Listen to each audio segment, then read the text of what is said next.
Teman-teman pasti sudah tahu dong apa itu geopolitik. Kalau belum tahu, mari kita belajar bersama-sama. Simak video selanjut ini ya. Eits, tunggu dulu. Sebelum menonton video ini, jangan lupa like video ini, komen, and subscribe ya teman-teman. Apa itu geopolitik? Geopolitik adalah wilayah yang menjadi kekuasaan Indonesia. Nah, geopolitik ini juga berasal dari dua kata, yaitu geo yang artinya bumi atau wilayah, dan politik yang artinya kekuasaan. Nah, jadi teman-teman sudah tahu kan apa itu geopolitik? Beberapa tokoh yang menjadi landasan bagi tindakan politik dalam perjuangan mendapatkan ruang hidup. Frederick Russell dan Rudolf Jelen mengemukakan kegiatan keilmuan di bidang geografi dan politik. Negara adalah suatu organisasi. Negara memerlukan ruang hidup untuk bertumbuh. Nah, selanjutnya ada Karl Sauer, politik praktis atau alat pembenaran bagi ekspansi. Membenarkan ekspansi demi suatu kejayaan.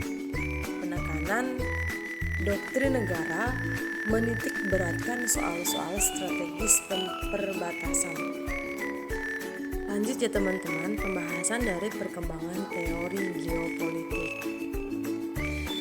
Selanjutnya ada yang lebih bagus lagi teman-teman, yaitu dari Sir Walter Raleigh dan Alfred Mahan.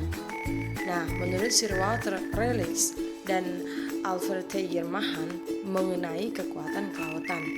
Barang siapa menguasai lautan, maka ia akan menguasai perdagangan, dan barang siapa menguasai perdagangan, maka akan menguasai dunia. Menurut Sir Harford Markinder, barang siapa menguasai daerah jantung yakni Eurasia atau Eropa dan Asia, ia akan menguasai pulau dunia atau Eropa, Asia, Afrika. Barang siapa menguasai pulau dunia, maka akan menguasai dunia. Wah, kata-kata dari Sir Harford Markinder bagus ya teman-teman. Menurut W. Mitchell, Seversky, Guillaume Douhet, dan John Frederick Charles Fuller, kekuatan udara menangkal segala ancaman baik dari darat maupun laut dan mampu melumpuhkan lawan di kandang sendiri. Menurut Nicholas J. Spyman, operasional ataupun aplikasinya disesuaikan dengan kondisi atau kebutuhan. Nah, konsep ini merupakan konsep campuran dari darat, laut, dan udara atau wawasan kombinasi teman-teman. Nah teman-teman, sekarang kita akan masuk di materi yaitu wilayah sebagai ruang hidup. Apa saja sih yang ada di dalamnya?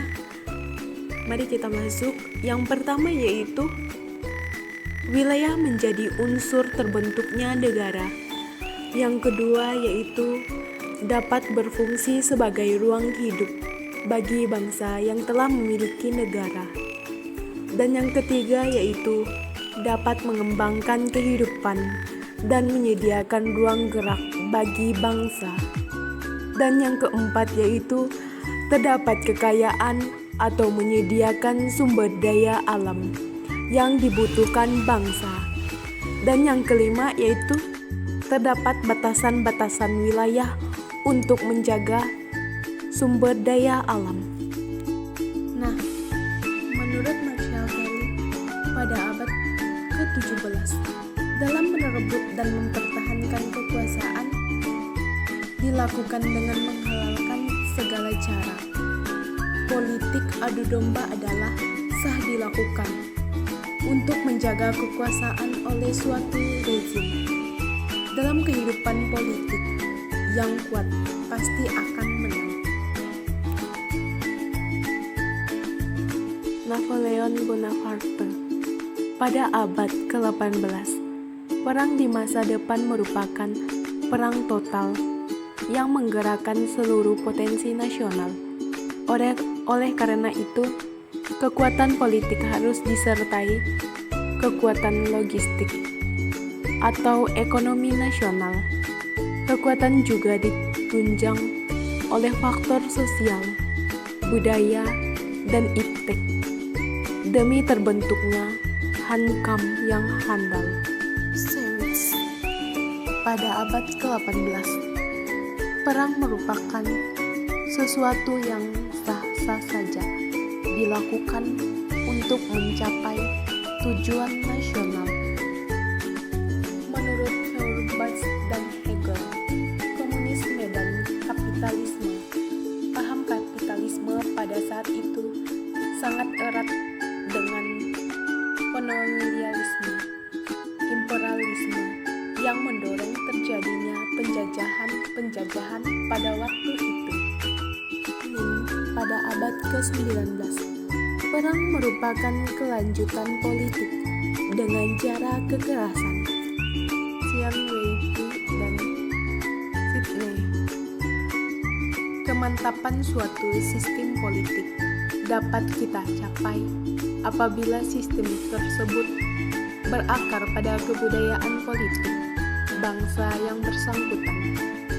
Nah, teman-teman, di dalam geopolitik Indonesia tidak menerapkan konsep kekuatan, melainkan konsep ketahanan nasional. Di Indonesia, istilah geopolitik mulai populer ketika Soekarno menegaskan konsep bangsa yang ada di dalam pidatonya pada tanggal 1 Juni 1945. Yang pertama yaitu bangsa yaitu satu persekutuan manusia yang mau bersatu, yang merasa dirinya bersatu. Dan yang kedua yaitu bangsa adalah satu persatuan perangkai yang timbul karena kehidupan bersama. Itu telah dijalani secara turun-temurun sehingga timbul cara-cara hidup yang sama. Dan yang terakhir yaitu yang ketiga, bangsa adalah sekumpulan orang yang tinggal dan terikat di dalam wilayah tertentu. Oke teman-teman, jadi penting sekali geopolitik bagi negara Indonesia karena dapat mempertahankan negara dan perannya sangat penting dalam kehidupan, pembinaan, kerjasama, dan penyelesaian konflik antara negara yang memungkinkan muncul dalam proses tujuan. Nah, teman-teman, itu tadi adalah pembahasan dari pengertian geopolitik serta beberapa tokoh yang mengemukakan tentang geopolitik serta geopolitik yang ada di Indonesia. Semoga bermanfaat.